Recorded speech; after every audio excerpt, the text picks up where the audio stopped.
for 5 minutes. Thank you, Mr. Chairman. Mr. Chairman, I commend the prompt response of President Biden, Ranking Member Waters, and federal regulators to the failures of Silicon Valley Bank and Signature Bank. This collective judicious response, led by President Biden, prevented extensive contagion, protected depositors, preserved the integrity of our banking system, among many other things.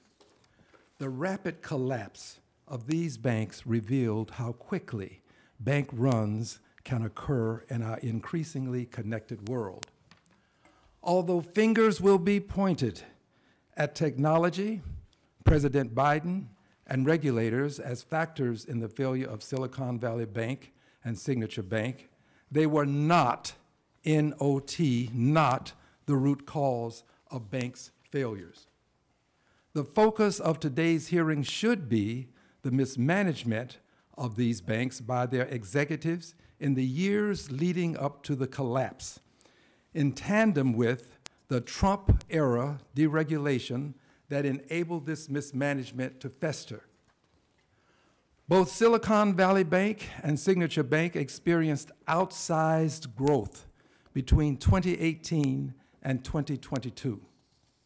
Signature Bank grew from approximately $47 billion in total assets in 2018 to $110 billion in 2022.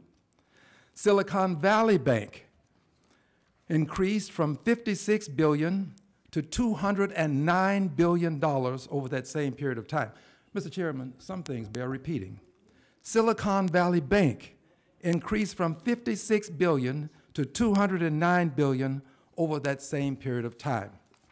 This outsized growth in assets was fueled by more than 70% uninsured deposits at both banks, far higher than the median of 32% for comparable banks.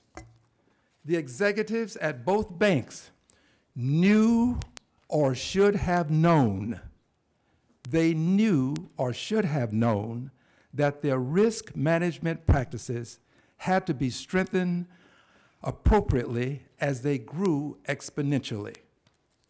Adding insult to injury, Mr. Chairman, Silicon Valley Bank irresponsibly operated without a chief risk officer from April until December of 2022. Is it a coincidence, I ask, that these banks grew rapidly beginning in 2018 and failed to adequately manage their risk around the same time that former President Trump signed S-2155, his bank deregulation bill, into law? S-2155 diminished regulatory standards on these mid-sized banks, resulting in much less enforcement security. Friends, blaming President Biden and regulators won't reinstate stronger regulations on mid-sized banks or promulgate needed legislation to enable lawful clawback of ill-gotten mismanagement executive compensation. Only legislation can do this. I want to thank you for the time, and I want to ask the ranking member of the full committee if she desires time. Thank you very much, Mr. I yield Green. to the ranking member. The gentleman yields.